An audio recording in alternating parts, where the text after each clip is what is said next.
그 영상에서 처음에 이제 우리 가정의 비전은 이렇게 시작하는 말이 있거든요. 거기 어떻게 나왔냐면은 우리 가정의 비전은 벵갈리 무슬림 배경의 성도들의 건강한 교회를 통하여서 하나님의 영광을 보는 것입니다. 이거였어요. 거기에 이제 세 가지의 키워드가 있죠. 첫 번째는 사람들, 벵갈리 무슬림이라는 사람들이 있고, 그 다음에 건강한 교회라는 키워드가 있습니다. 마지막은 뭐죠? 하나님의 영광. 예.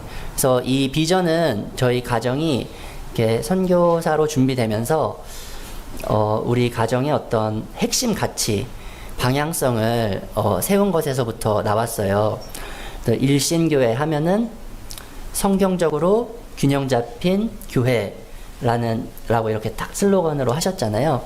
그것은 어떤 일신교회가 추구하고 타협하지 않는 방향성으로 세우신 것이죠. 그것처럼 저희도 이 세 가지 핵심 가치를 세웠는데, 그 비전, 우리 가정의 비전을 거꾸로 하면 돼요. 가장 첫 번째는 하나님의 영광. 하나님의 영광을 위해서 하는 것이 핵심 가치입니다. 그러니까 결과뿐만 아니라 과정도 하나님의 영광에 합한 일들을 해야겠죠. 하나님의 영광을 위해서가 첫 번째고, 두 번째는 뭘까요? 건강한 교회. 건강한 교회는 아마 우리 일신교회 언어로 표현하자면은 성경적으로 균형 잡힌 교회, 지식과 삶이 일치되는 것일 것입니다. 그리고 마지막은 이제 벵갈리 무슬림이라는 사람들인데, 이 벵갈리 무슬림들을 섬기는 것은 저희의 결정에 달려있지 않습니다. 왜냐면 저희가 지금도 비자 연장을 위해서 왔는데, 뭐 이런 비자의 상황이나 건강의 상황이나 그런 것들이 이게 이루어지지 않는다면은 우리가 벵갈리 무슬림들을 항상 섬길 수 없는 것이죠. 하나님께서 허락해 주신 기간 동안에 섬길 수 있는 것이에요. 하지만 이 벵갈리 무슬림이라는 사람들에게 나아가는 이 방향성은 잊혀진 공동체들에게 나아간다라는 이 핵심 가치 안에서 있습니다. 여러분들 오랫동안 방글라데시를 위해서 기도하시고 후원하신 것으로 알고 있습니다. 그 중에서 특별히 이 벵갈리 무슬림들은 1억 5천만 명 정도의 무슬림입니다. 그래서 가장 복음이 적게 선포된 지역 중에 하나라고 생각되어서 하나님 은혜 가운데 저희가 그 지역에 가게 되었습니다. 이 하나님의 영광이라는 그 가치는 저희 가정만의 가치가 아니죠. 그리고 저의 생각에서 나온 가치도 아닙니다. 하나님의 말씀이 가르치고 모든 이 사람의 또 성도의 가장 첫 번째 가치가 되어야 하는 것이죠. 그래서 지금 제가 듣기로는 이 선교 일신 이 월간인가 선교 일신 시즌이 시작되었다고 들었는데, 이 선교 일신의 시작을 우리가 이 하나님의 영광에 대해서 항상 그러해야 하지만 특별히 숙고할 수 있어서 정말 감사한 것 같아요. 특별히 이 성경이 말하는, 성경에 나타나는 이 하나님의 영광을 이 성경의 축소판이라고 하는 이사야서를 통해서 우리가 살펴보고자 합니다. 이 이사야서는 성경에서 신약에서 가장 많이 인용된 책이기도 합니다. 구약의 책이기도 합니다. 그런데 이 이사야서뿐만 아니라 선지서를 이렇게 어렵게 느끼기도 하잖아요. 어렵게 느낄 이 예전의 책을 우리가 지금 해석하니까 어렵게 느껴질 수도 있지만, 가장 단순하게 이 선지서들을 단순하게 해서 두 가지 키워드로 말씀드리면은 심판하고 회복하시는 거예요. 모든 선지서가 이 잘못한 것에 대해서 심판을 선언하고 그리고 회복될 것을 약속합니다. 그런데 이 심판을 통해서 하나님의 거룩하심, 죄를 미워하신 하나님의 거룩하심이 드러나기 때문에 심판을 통해서도 하나님의 영광이 드러나는 거예요. 하나님의 거룩하심이. 그리고 하나님의 이 회복의 약속은 이 하나님의 자기 백성을 지키시는 신실하심과 긍휼하심이 나타나기 때문에 그 또한 이 구원을 통해서도 하나님의 영광이 나타나는 것이죠. 이 하나님의 영광이 나타나는 것입니다. 그러면은 이 선지자는 어떤 사람이냐에 대해서 먼저 살펴보고 싶은데요. 선지자는 어떤 사람입니까? 언약의 렌즈로 시대를 바라보는 사람입니다. 이 선지서란 선지자들의 사역과 글을 기록한 책이죠. 그런데 이 성경학자들은 이 구약 성경을 나눌 때 여러분들이 이미 지금 살펴보셨던 역사서 있죠. 여호수아부터 역대상하까지 이 역사서를 또 선지서라고 부릅니다. 전선지서라고 부르고, 그리고 우리가 살펴볼 이사야부터 말라기까지의 선지서도 후선지서라고 부르는 거예요. 그러니까 우리가 선지서 하면 뭔가를 예언하고 앞에 일을 내다보고 하는 건데, 이미 지나온 일을 기록한 역사서가 왜 선지서라고 불릴까요? 저는 그게 조금 궁금했었거든요. 그런데 알게 된 것이, 이 역사서도 이 언약의 렌즈, 언약이라는 관점으로 역사를 해석한 것이고, 선지서는 이제 역사서는 지나온 일을 언약으로 해석하였고, 선지서는 지금 벌어지고 있는 일들, 그리고 앞으로 일어날 일을 언약이라는 관점으로 해석하고 미리 알려준 책입니다. 그러니까 이 언약이라는 관점 안에서 이 전선지서나 후선지서나 역사서나 선지서나 목적이 하나인 거예요. 방향성이 하나입니다. 그렇다면은 언약이란 무엇입니까? 언약은 하나님께서 하나님의 백성과 맺으신 약속이에요. 그 약속의 내용이 무엇이냐면은 하나님이 우리의 하나님이 되시고 우리는 그의 백성이 된다입니다. 여기 이 종이의 핸드아웃에 레위기 26장 12절이 있는데 우리 같이 읽어볼까요? 시작. 너희 중에 행하여 너희의 하나님이 되고 너희는 내 백성이 될 것이라. 이게 하나님의 이스라엘 백성을 향한 하나님의 말씀인데요. 그런데 이 구약 역사를 보면은 이스라엘은 번번이 이 언약에 실패합니다. 하나님은 언약에 신실하지만 이스라엘은, 하나님의 백성은 그렇지 못해요. 그러니까 언약에 신실하지 못하다는 것은 하나님의 백성다운 삶을 살지 못했다는 거예요. 하나님의 백성다운 삶을 하나님께서 돌판에 적어주셨죠. 돌판에 10가지 계명으로 적어주셨는데, 그것을 예수님께서는 다시 2가지로 요약해 주셨어요. 무엇이죠? 하나님을 사랑하고 이웃을 사랑하라. 그러니까 이스라엘의 많은 죄, 언약 백성이라고 하는 그 사람들의 많은 죄를 요약하면 하나님 사랑하는 것에 실패했고 이웃 사랑하는 것에 실패했습니다. 하나님 사랑에 실패하면 어떤 결과가 나타나냐면 우상을 숭배해요. 그리고 이웃 사랑에 실패하면 어떤 결과가 나타나냐면은 불의를 행합니다. 의를 행하지 않아요. 그래서 이 언약의 요구는 10계명이고, 이 언약을 너희가 이 언약을 잘 지키면, 하나님 백성답게 살면 너희가 제사장 나라의 역할을 감당할 수 있을 거다라고 시내산에서 하나님께서 말씀하셔요. 제사장 나라가 무엇입니까? 그 언약 백성을 통해서 온 땅이 하나님이 하나님 되심을 인정하고 깨닫는 거예요. 하나님이 하나님이신 것을 알게 되는 것이에요. 그런데 이 사명을 감당하지 못했죠. 그래서 이 이스라엘의 역사는 실패하는 역사고, 구약은 실패하는 역사고, 하나님께 계속 매맞는 역사입니다. 그것을 우리가 이스라엘이 왜 매맞나, 왜 바벨론이 일어나고 아시리아가 일어나고 하는 것이 무엇인가 할 때 이 선지서가 말해주는 것이에요. 너희가 하나님을 떠났다, 언약에 신실하지 못했다라고 해석해 주는 것이죠. 이 언약이라는 렌즈를 갖고 있는 것입니다. 그래서 이 선지자들을 생각할 때 오늘날 의사와 같은 일을 하는 것이죠. 제가 치과 검진을 받았는데 이 사랑니가 이렇게 직각으로 난 게 하나 있어서 그것을 뽑아야 된다라고 말씀하셨거든요, 의사 선생님이. 근데 이제 그거를 제가 처음 들은 게 아니고 예전부터 들어왔죠. 근데 그 의사 선생님이 이제 보자마자 이 사랑니 잘못 난 거 아세요, 모르세요? 이제 압니다. 그럼 이거 안 뽑으면 나중에 이제 썩어서 문제되는 거 아세요, 모르세요? 압니다. 그러니까 빨리 뽑으세요. 그 의사 선생님이 진단해 주는 거예요. 그래서 사랑니를 냅두면 썩어서 문제된다. 죄 짓고 있으면 심판받는다. 이 진단해 주시는 거죠. 그래서 이 단 거 많이 먹고 양치 제대로 안 하면 이가 썩습니다. 그게 굉장한 예언인가요? 상식이죠.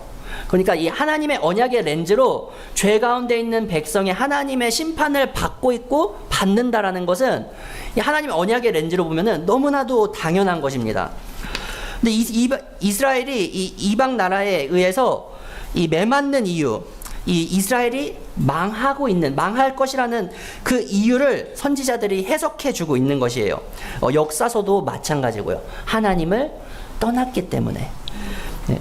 특별히 이제 이 선지서에서 이사야서 말씀으로 우리가 와본다면은 이사야서 오늘 본문의 앞부분인 1장에서 5장, 6장까지를 서론이라고 생각할 수 있는데 이 1장에서 5장은 이 유다 왕국을 향한 이스라엘이 남유다 북이스라엘로 분열됐잖아요. 특별히 이 유다 왕국을 향한 메시지인데 하나님의 영적 진단서라고 할 수 있습니다. 그래서 너희가 이렇게 죄를 지었다라는 것이죠. 그래서 이사야서 1장 4절을 보면은 슬프다 범죄한 나라요 허물진 백성이요 행악의 종자요 행위가 부패한 자식이로다. 그들이 여호와를 버리며 이스라엘의 거룩하신 이를 만홀히 여겨 멀리하고 물러갔도다 라고 말합니다.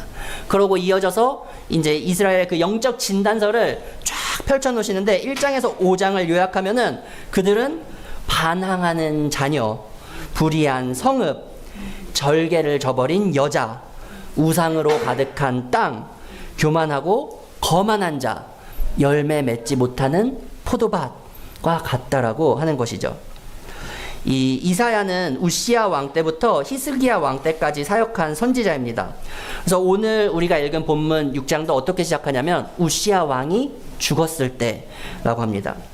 근데 이 우시야 왕 때 이 남유다 왕국은 나름대로 괜찮았어요. 그 열강들 속에서도 자기 목소리를 낼 정도의 나라였습니다.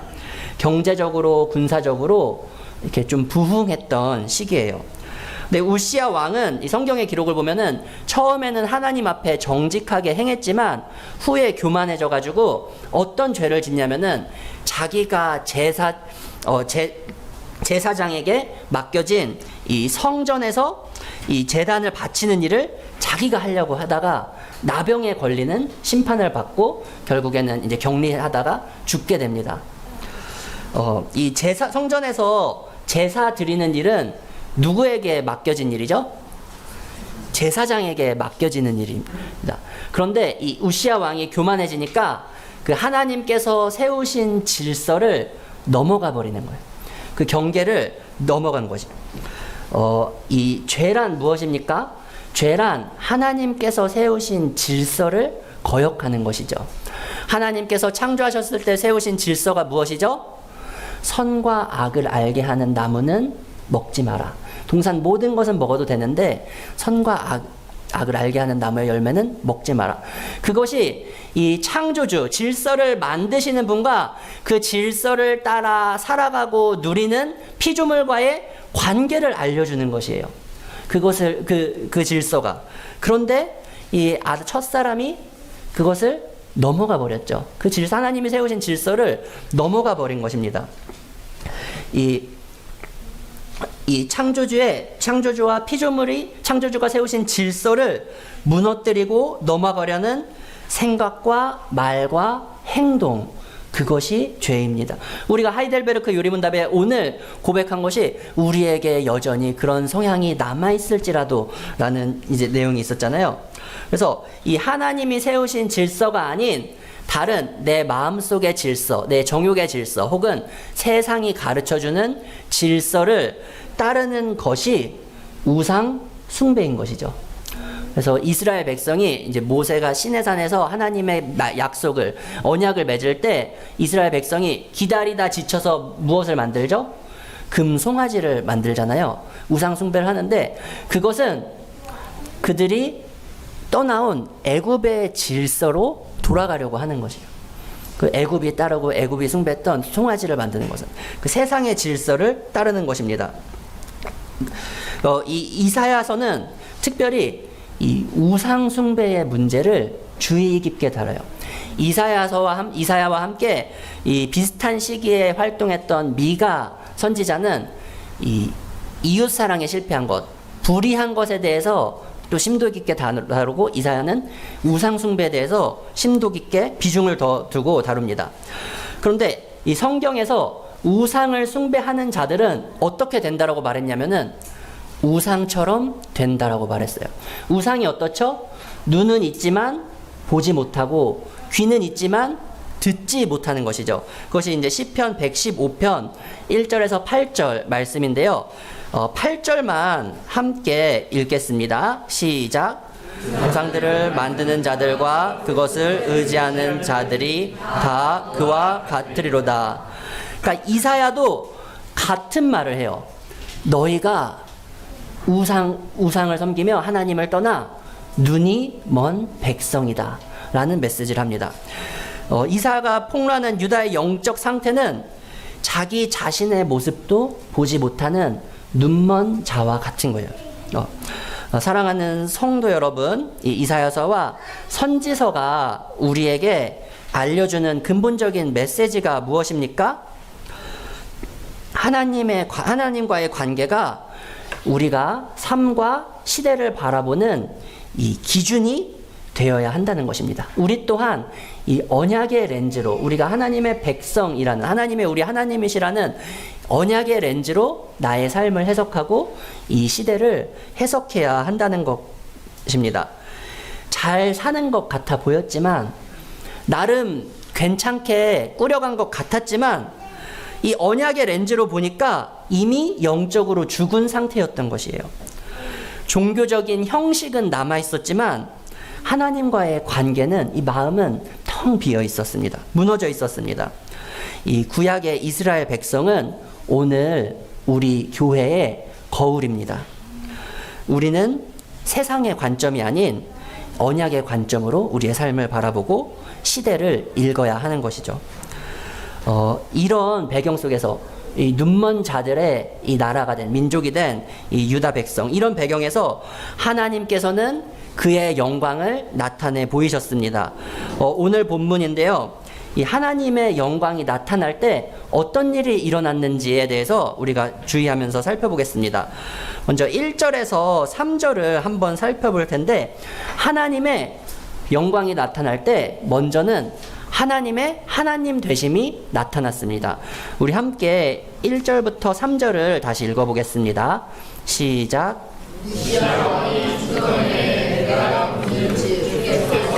비들린 보좌에 앉으셨는데 그의 옷자락은 성전에 가득하였고, 스탑들이 모시고 섰는데 각기 6 날개가 있어 그 둘로는 자기의 얼굴을 가리었고, 그 둘로는 자기의 발을 가리었고, 그 둘로는 날며 서로 불러 이르되 거룩하다 거룩하다 거룩하다 만군의 여호와여, 그의 영광이 온 땅에 충만하도다 하더라.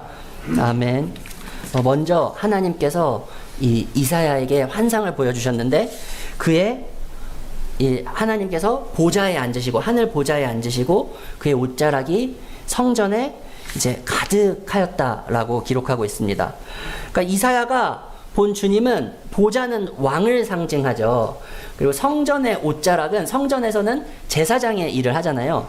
그러니까 왕이시면서 제사장이신 그 하나님의 영광을 바라보게 된 것이에요.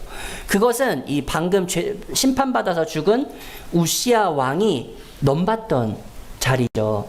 근데 그 하늘의 그 천상 보좌를 보면서, 그 보좌를 둘러싸고 이 스랍들이 거룩하다, 천사들이죠. 거룩하다 거룩하다 거룩하다 만군의 여호와여, 그의 영광이 온 땅에 충만하도다 라고 고백합니다. 이 하나님의, 이 스랍들이 무슨 일을 하는 거죠? 하나님을 찬양하는 거, 하나님의 영광을 찬양하는데, 첫 번째는 하나님은 거룩하시다. 거룩하다는 것이 무슨 말입니까? 하나님은 이 세상과 같지 않다. 하나님은 차원이 다른 분이다. 하나님은 죄가 없으신 분이시다 라는 것을 찬양하는 거죠. 거룩하다, 거룩하다, 거룩하다. 그리고 하나님의 영광이 온 땅에 가득하다. 그러니까 온 세상이 하나님이 온 세상이 하나님이심을 선포하는 것이요. 이 이스라엘 백성들의 이 타락했던 이들이 영적인 힘을 잃었다는 하나의 증거가 하나님을 온 세상의 하나님이 아닌 자기들의 하나님만으로만 생각하는 거였어요. 그런데 아니, 하나님은 온 땅에 영광이 충만한 분이셔. 하나님은 만군의 주인이셔, 주님이셔라고 이 천사의 환상을 본 것이에요. 이 하나님의 영광이 나타날 때 하나님의 하나님 되심이 드러나는 것이죠. 그 다음에 4절부터 6절을 읽겠습니다. 시작. 이같이 부탁하는 자의 소리로 말미암아 음침하게 경하며 연기가 충만한지라. 그때 내가 말하되 화로다 나여 망하게 되었도다. 나는 입술이 부정한 사람이요 백성 중에 거주하면서 만군의 여호와이신 왕을 배웠음이로다 하였더라. 아멘. 하나님의 영광이 나타났을 때 두 번째 일은 죄 고백과 죄 사함의 역사가 있었습니다. 이 스랍이라는 뜻의 원어적인 뜻이 이 불타는 존재라는 뜻이 있습니다. 그러니까 이 이사야가 봤을 때 이 어떤 피조물이 천사가 이제 계속 불에 타고 있는 거예요. 불에 타고 있는 존재가 하나님 보좌 옆에 있는 것이죠. 그리고 이 날개가 6개가 있는데 제일 위에 날개 2개로 얼굴을 가리고 있는 것이죠. 그러니까 이 하나님의 영광은 불과 같아가지고 모든 부정한 것을 태우고, 하나님의 영광은 빛과 같아서 모든 죄악들을 드러내는 것이죠. 그러니까 이사야가 그 스랍들을 보면서, 하나님 보좌의 영광을 보면서 자신의 부정함을 깨닫게 된 것이에요. 그래서 나는 입술이 부정한 것이다. 나뿐만 아니라 우리 공동체, 우리 입술이 부정한 백성들 가운데 내가 있다라고 이제 고백합니다. 그래서 이 거룩하신 하나님을 본 자는 어떻게 되죠? 죽는다는 것이 이 하나님의 백성 구약의 상식이었어요. 그래서 이사야가 이렇게 말하는 거, 나로 망하게 되었도다. 내가 그 죄악 중에 거주하면서 입술이 부정한 중에 만군의 여호와이신 왕을 배웠음이로다. 이렇게 고백하는 것입니다. 이것은 그 예수님의 신적인 능력을 본 베드로의 반응과도 비슷하죠. 베드로가 예수님을 뭐 이렇게 만났다가 예수님의 그 신적인 능력을 봤을 때 뭐라고 말했죠? 주여 나를 떠나소서 나는 죄인이로소로이다 라고. 그러니까 하나님의 영광이 살짝 드러났을 때, 하나님의 영광이 드러났을 때 내가 죄인이구나 라는 것을 깨닫게 된 것입니다. 그때에 하나님께서는 이 스랍을 통하여서 제단의 숯불을 들어서 이사야의 입에 대고 너의 죄가 사하여졌다 라고 말합니다. 이 죄를 고백하는 동시에 죄 사함의 은혜가 어디로부터 온 것이죠? 제단으로부터 나온 것입니다. 이 죄의 문제가 제단을 통해서 해결된 것이에요. 그러니까 이 하나님의 영광 앞에서 이사야는 두 가지를 깨달았어요. 첫 번째는 나는 하나님의 영광 앞에서 심판받아 마땅한, 즉시로 죽어야 될 죄인이구나. 이 한 가지를 깨달았어요. 그 다음 뭐죠? 제단을 통해서 그런 내가 용서받고 용납받았구나 라는 것을 깨달았습니다. 우리 성도의 정체성이 이와 같습니다.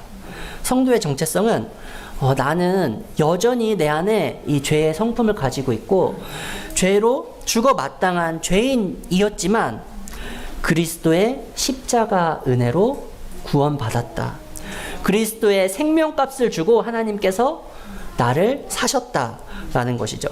그래서 이 십자가의 복음, 예수 그리스도의 복음은 우리를 가장 겸손하게 하면서도 동시에 가장 큰 확신을 갖고 주님 앞에 나올 수 있게 하는 것입니다. 그래서 이 정체성을 가졌을 때 그 다음 세 번째 일이 일어나요. 하나님의 영광이 나타났을 때 우리 8절을 함께 읽겠습니다. 시작. 내가 또 내 소리를 들으니 이르시되 내가 누구를 보내며 누가 우리를 위하여 갈고 하시니 그때에 내가 이르되 내가 여기 있나이다 나를 보내소서 하였더니 하나님의 영광이 나타났을 때 하나님의 하나님 되심이 나타나고 죄사함의 은혜가 있은 후에 하나님의 부르심이 있습니다. 하나님께서 내가 누구를 보내며 누가 우리를 위하여 갈고 라고 말씀하시는 것이죠. 하나님의 마음과 하나님의 뜻을 드러내 보이시는 것이. 근데 여러분 한번 우리가 생각해 봐야 돼요. 하나님께서 누구를 안 보내셔도 할 일을 하실 수 있는 분이세요. 그러니까 하나님은 지금 일손이 부족해서 누구를 부르시는 게 아니에요. 그 하나님의 뜻과 하나님의 마음을 나눠주셔서 그 하나님의 일, 하나님의 영광을 위한 일에 참여시켜 주고 계시는 것이죠. 그러니까 이 이사야의 대답은 내가 이 복음적인 겸손과 확신이 있기 때문에 내가 여기 있나이다 나를 보내소서 겸손하지만 확신 있게 대답할 수 있었던 거예요. 부르심에 응답하는 힘은 어떤 나의 실력이나 수준이 아닙니다. 부르심에 응답하는 힘은 내가 나의 것이 아니고 주님의 것이라는 것을 깨닫는 것에 있어요. 이 하이델베르크 요리문답 1문의 질문과 답이 그것이잖아요. 사나 죽으나 우리의 위로는 무엇입니까? 내가 나의 것이 아니고 그리스도 예수의 것입니다. 그래서 이 부르심에 응답하는 것 그 자체가 어떤 나의 공로가 아니고 부르심 자체가 하나님의 은혜가 되는 것이에요. 이것은 사도 바울의 고백과도 맞닿아 있습니다. 고린도전서 15장 10절 말씀입니다. 함께 읽겠습니다. 시작. 된 것은 하나님의 은혜로 되온 것이니 내게 주신 그의 은혜가 헛되지 아니하여 내가 모든 사도보다 더 많이 수고하였으나 내가 아니요 오직 나와 함께 하신 하나님의 은혜로다. 아멘. 그래서 하나님께서 이사야를 이렇게 불렀고 이사야는 대답했습니다. 그러면 이후에 나올 본문은 이제 이사야가 어떤 일을 맡게 될까, 하나님께서 어떤 일을 맡기실까 하는 것인데, 하나님께서 이사야 선지자에게 맡기신 일이 뭐냐면은 그들이 고침받지 못하게 하는 것이에요. 그들이 고침받지 못하게 하는 것. 그러니까 이 본문이 여기서 어려워지는 거예요. 우리가 내가 여기 있나이다 이것까지는 많이 찬양도 부르고 알았잖아요. 그런데 그 후에 내가 여기 있나이다 해서 하나님이 보내시는 장소가 그리고 시키시는 일이 그들이 고침받을까 내가 염려하노라 하나님께서 이렇게 말씀하시는 것입니다. 그러니까 하나님께서 이 본문이 우리에게 어려운 것은 회복해 주시면 되는데 이사야 가서 딱 회복돼 주시면은 마음이 편할 것 같은데 심판하시는 거예요. 거기가 황폐해질 것이고 다 사라질 것이고 그리고 그들이 고침받을까 내가 염려한다. 이 10절에 이렇게 나와 있는 것이요. 왜 하나님께서는 이렇게 고쳐주지 않으시고 그들에게 심판을 선언하시는 것일까요? 왜냐하면 우리가 1장에서 5장 그 유다의 영적 진단서를 받았잖아요. 그 영적 진단서의 내용이 이제 고쳤을 수 없다는 거예요. 제가 그 처음으로 우리 첫째 아이가 태어나서 이제 중고차를 한 대, 소형 중고차를 한 대 샀었거든요. 이제 선교 이제 후보생이면서 준비를 할 때 중고차를 샀는데 이제 굉장히 이제 저렴한 가격에 샀죠. 그런데 운전도 미숙하고 차도 이제 연약한 차였으니까 이렇게 조금 가다가 쓰고 하는 일이 왕왕 있었어요. 그래서 이거를 또 이제 고쳐 쓰고 해서 잘 타고 다녔습니다. 잘 타고 다녔는데 지금 생각해 보면은 그 차는 고쳐지면 안 되는 차가 아니었을까 이런 생각을 하는 거예요. 그 차를 어설프게 고쳐서 타다가 진짜 더 큰 사고를 당하기 너무 쉬운 수도 있었던 거죠. 근데 이스라엘의 상태가 이제 그런 것이에요. 많은 사람들이 자신의 삶을 바라볼 때 아니면 이 사회를 바라볼 때 이 부분만 고치면 좋겠다 이렇게 생각하는 것 같아요. 내가 조금 이 내 모난 성격만 조금 고치면 나는 좀 괜찮은 사람이야. 이렇게 생각하는 거죠. 내가 조금 이 환경만 조금 고쳐지면, 이 환경만 조금 바뀌면 지금보다 나을 텐데, 이 건강만 조금 고쳐지면은 내가 거칠 것이 없을 것인데. 그런데 이 성경이 말하는 사람들의 필요는 그 어떤 일부분이 고쳐지는 것이 아니라 거듭나야 한다는 것이에요. 다시 태어나야 한다. 왜냐하면 인간은 영적으로 죽은 상태이기 때문이에요. 이 이사야서가 진단하는 북유다의 상황이 이와 같은 것이에요. 그러니까 1장에서 5장의 진단서. 그래서 고치는 것이 아니라, 고쳐서 그들이 다시 죄를 짓도록 하는 것이 아니라 무너뜨리는 것이 하나님의 뜻이에요. 그리고 이 무너뜨림은 하나님께서 다시 세우시기 위한 무너뜨림입니다. 그래서 이사야가 주여 언제까지입니까? 이 기한을 물어봐요. 이 하나님의 심판에는 기한이 있는 심판이었어요. 12절에 주님께서 그때까지나, 모든 것이 무너진 것 같을 때까지나, 그리고 그 후에 새로운 소망이 있다고 약속하십니다. 함께 13절 말씀만 읽겠습니다. 시작. 이것도 황폐하게 될 것이나 밤나무와 쌍수리 나무가 배임을 당하여도 그 그루터기는 남아있는 것 같이 거룩한 씨가 이 땅에 그루터기니라 하시더라.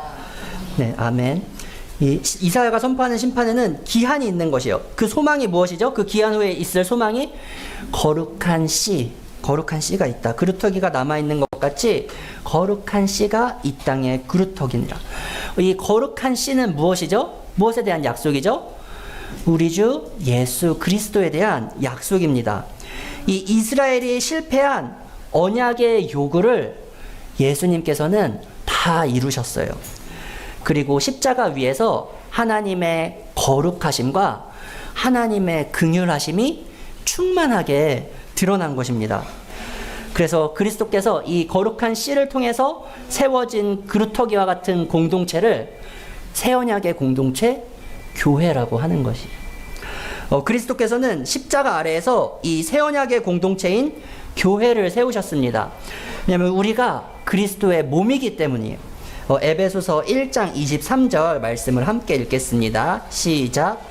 교회는 그의 몸이니 만물 안에서 만물을 충만케 하시는 자의 충만이니라. 모든 것이 실패하고 망한 것 같을 때에도 주님은 언약에 신실하신 하나님이십니다. 다 망한 것 같지만 오히려 온전히 세우는 것이 세워지는 것이 하나님의 나라입니다. 주님께서 이 역사를 이끌어 가시는 방법은 우리의 생각과 달라요. 주님께서 역사를 이끌어 가시는 방법은 오묘합니다. 이 역사는 사람들은 영향력 있는 사람들에 의해서 움직인다고 생각하잖아요. 대통령의 결정, 어떤 기업가의 결정. 하나님께서 그들의 결정을 사용하시지만 이 역사를 이끌어 가시는 진짜 주관자는 우리 주님 한 분만이십니다.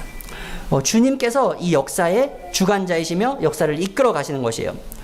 그래서 역사의 주인이신 주님께서 주님의 몸된 교회를 끝까지 지키시고 땅 끝까지 세워 가시는 것이에요. 예수님의 마지막 선교 명령이 마태복음 28장에 나와 있고 또 사도행전 1장에 승천하시기 전에 나와 있습니다. 마태복음 28장에 제자들에게 이 명령을 하실 때 어떤 약속을 주시죠? 세상 끝날까지 너희와 함께하리라. 그러니까 세상 끝날까지 주님의 몸된 교회가 보존될 것이라는 약속이 담겨 있습니다. 또한 이 승천하시기 전에 저희가 그 암송했던 오직 성령이 너희에게 임하시면, 이 사도행전 말씀을 통해서 뭐라고요? 땅 끝까지 이르러 너희가 증인이 되리라. 그러니까 땅 끝까지 주님의 몸된 교회가 세워져 갈 것이라는 약속입니다.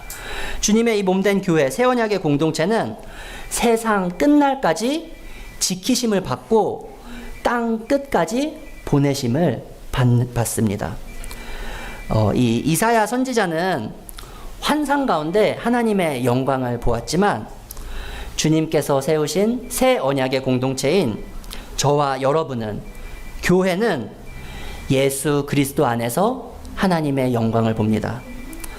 예수 그리스도 안에서 하나님의 하나님 되심이 드러납니다.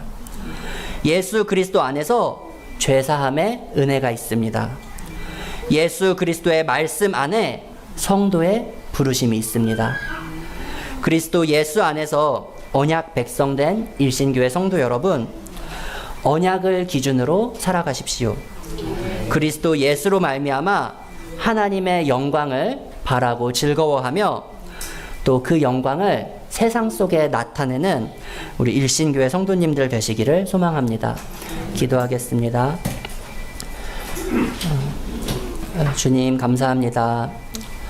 주님의 영광을 그리스도 예수 안에 나타내 보이시고 주님의 새 언약의 공동체로 교회로 불러주시니 감사드립니다.